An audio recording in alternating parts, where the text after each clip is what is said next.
Happy Easter, everyone, and welcome to Brooke Smarts.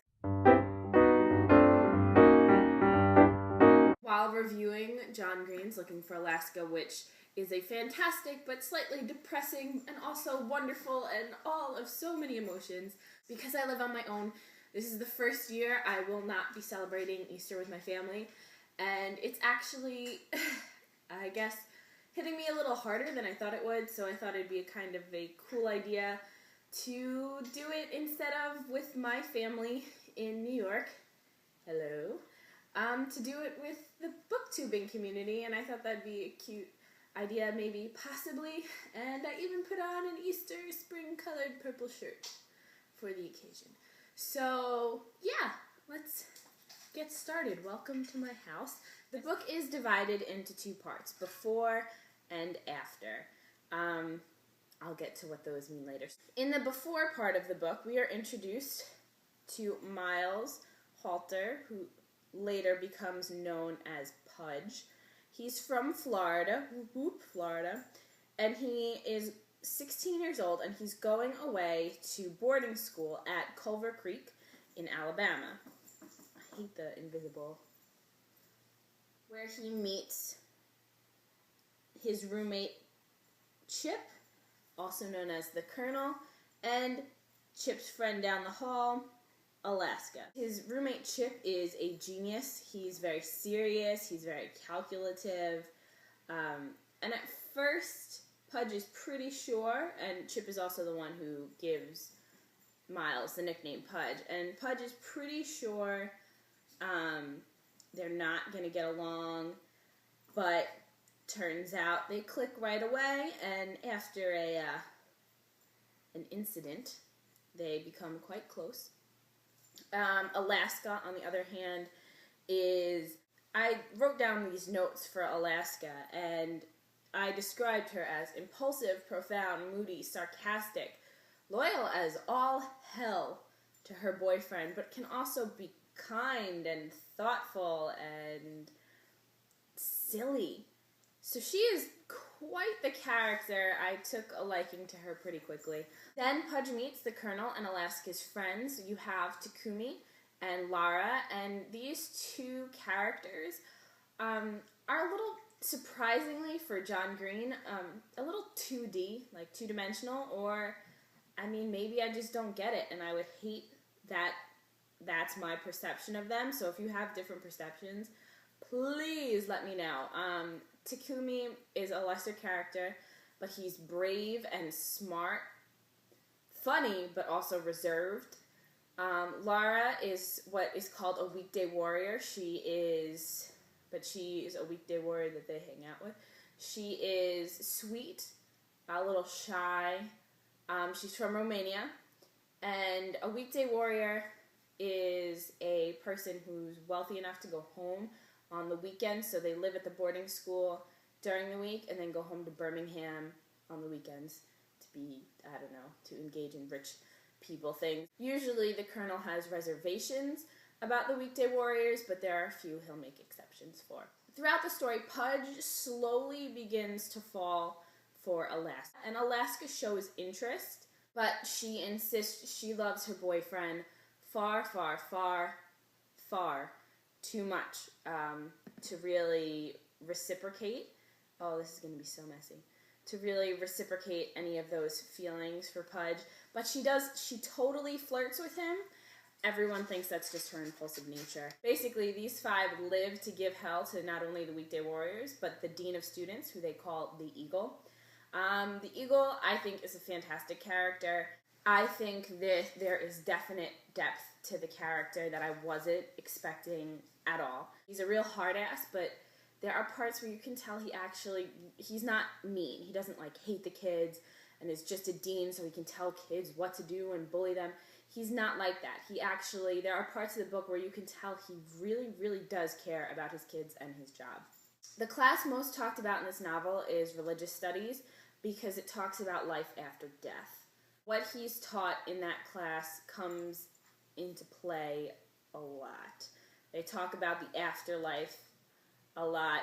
Side note, Alaska, speaking of the afterlife, is obsessed with this theory that life is the labyrinth, and her goal, I suppose, in life is getting out of it, and that's the question she poses to Pudge almost immediately after meeting him. She really holds on to that idea of getting out throughout the entire book, and Pudge often ponders this thought that is presented to him during the religious studies class. Anyway, the Colonel, Pudge, and Alaska are all in one of their rooms. Alaska and the Colonel are drinking, but Pudge is not. Pudge is completely sober, and Alaska drunkenly decides that they should play Truth or Dare.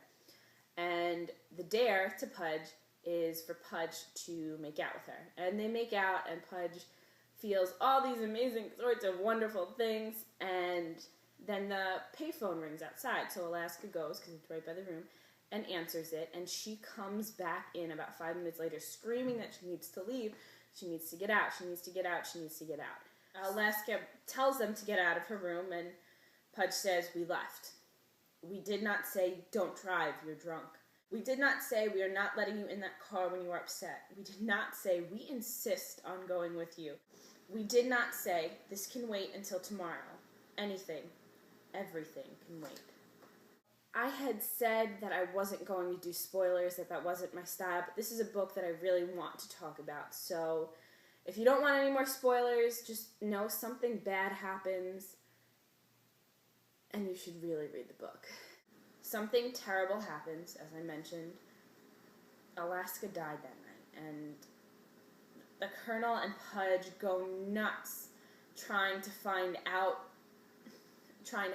why. Now in religion class, they start discussing what Alaska talked about in one of her papers, what she had been obsessed with, getting out of the labyrinth.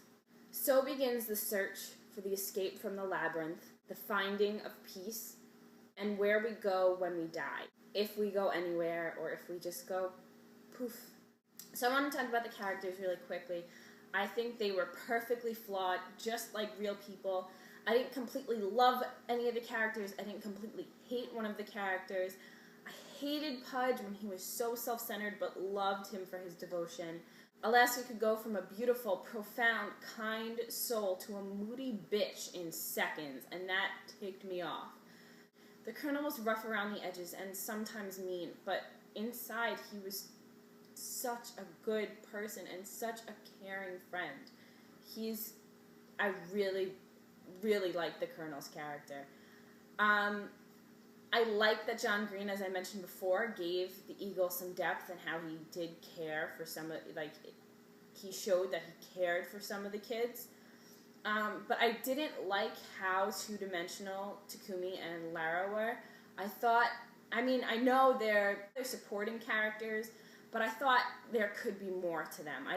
Because there's kind of that switch at the end where Takumi writes Pudge this letter before leaving, and I wanted to know more about his character. I thought he should have been shown differently throughout the book.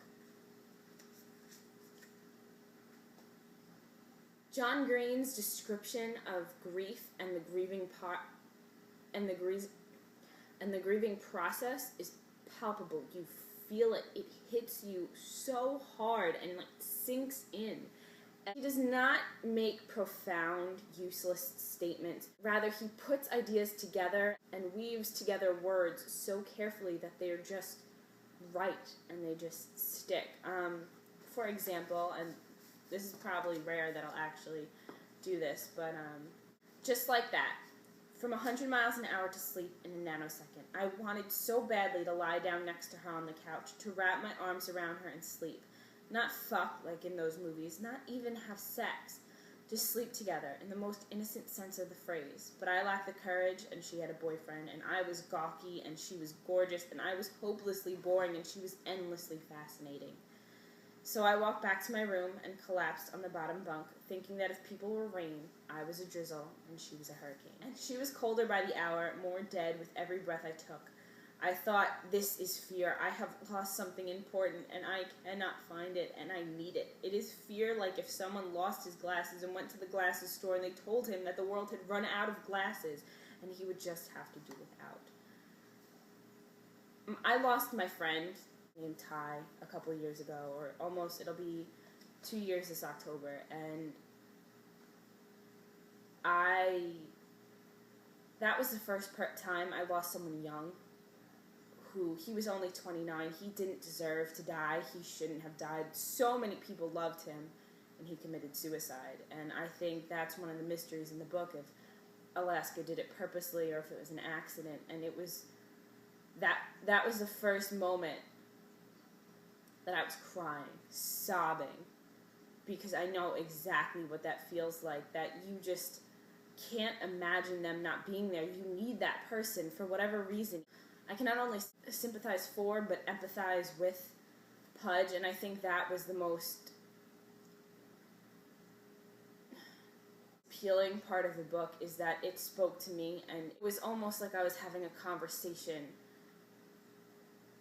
with the book, and that we were giving something. Not necessarily I was talking to the book, but we were each giving something to the other. I was giving the characters life, and it was giving back all of these feelings and coping mechanisms and inspiration and comfort. And it was absolutely wonderful. And in closing, I just wanted to share with you that I thought was the most beautiful and most true line in the book. So I know she forgives me, just as I forgive her. Thomas Edison's last words were, "It's very beautiful over there. I don't know where there is, but I believe it's somewhere, and I hope it's beautiful." There are so many things I want to say, but I can't. So many feelings I want to describe, but I can't find the words.